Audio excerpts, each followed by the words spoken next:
welcome. I'm Jordan Short, and this is The Byte. Firstly, I would like to say how nice it is to be back in our studio. Because of snow days and COVID-19 exposures, we were unfortunately unable to shoot The Byte last week.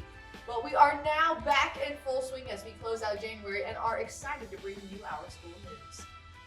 Sadly, our blood drive on January 26th was canceled, but we will be rescheduling the drive in March so that we can continue to help our community. So be on the lookout for more information and for our sign-up sheets in the next month. Tonight, the Reed Springs Schools Foundation will be hosting a family movie night at the Branson IMAX at 7:30 p.m. The film is Alaskan Nets, a documentary about an inspiring small-town high school basketball team. Tickets to see the movie cost $10 and include soda and popcorn. Premiere tickets can be purchased for $20 and include premiere seating, soda, and popcorn. The money raised will go towards many grants for our teachers and classrooms and scholarships for the seniors.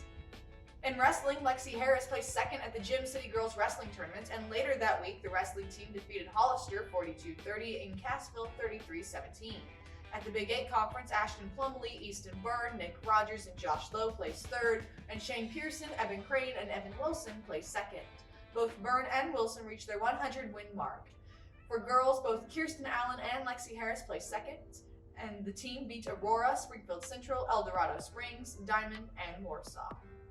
In basketball, the girls team beat Galena and Rush, with Jade Watson being named to the All-Tournament after averaging more than 22 points per game. The boys team competed at Spokane, where they beat Southwest and Cassville. Both Ty Cooper and Tanner Hershey were named to the All-Tournament team.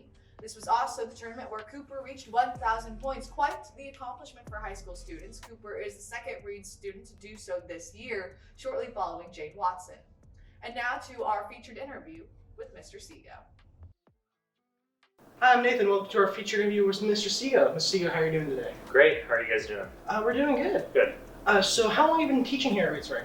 So this is my 8th year at Reed Spring. I've taught 16 years overall. So where were you before you were here? Before I was here, I was at Marion Sierra Mooresville, which is near Bolivar. So I was there 8 years as well. So 8 seems to be the magic number to be at places. So yeah, it's my 8th year here. I really love it here. Really had a lot of great opportunities to teach kids.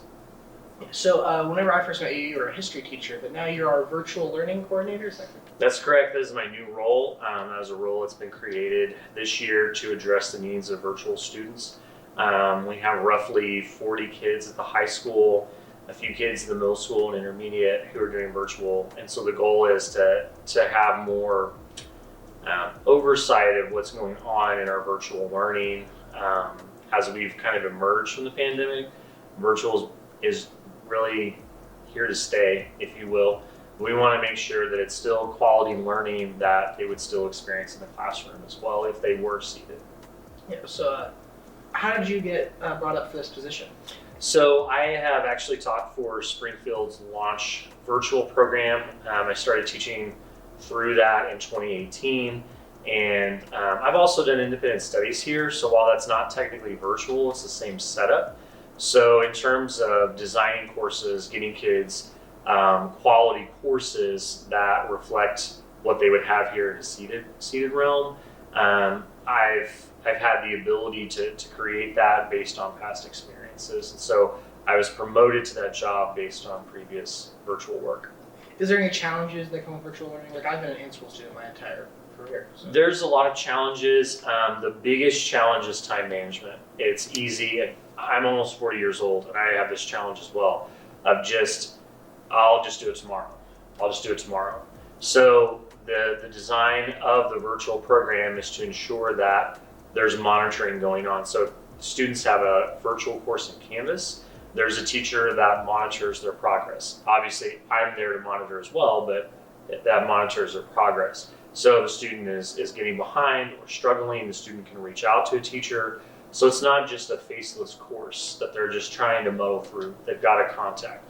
If they're doing Edgenuity, which some students are familiar with Edgenuity, those similar self-paced courses, then they would contact me. I would be the one monitoring them. All right. And one last question for you. Do you have a message you'd like to share with our viewers at home and abroad?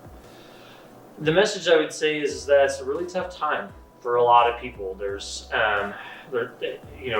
not just the pandemic, but there's a lot of feeling that like the world is just kind of in a weird place right now. And so the message I would say is that those that are close to you, those that are your support system, to rely on that and to be able to kind of get through this time. At some point, we will get through what we are referring to as the pandemic. It may not be tomorrow, it may not be next year, but especially for kids at this school, we have a lot of built-in support systems to help kids take advantage of those things. There's no such thing as a dumb question. There's no such thing as like, feeling like, you're terrible for asking for help. Ask for help. It's there, it's here, and we want to support kids whether they're seated or whether they're virtual. Well, thank you so much for your time. Thank you for coming out today, and we'll get back to Jordan. Awesome. As the weather generally is in Missouri, it has been absolutely crazy, and we've had several snow days recently and want to remind students to be careful and always pay attention to winter advisories. Keep an eye out for updates from weather apps and stations, and you can check to see if school will or will not be in session on the school's websites or social media page. Stay safe and warm out there. I'm Jordan Short, and I'll see you next week on The Byte.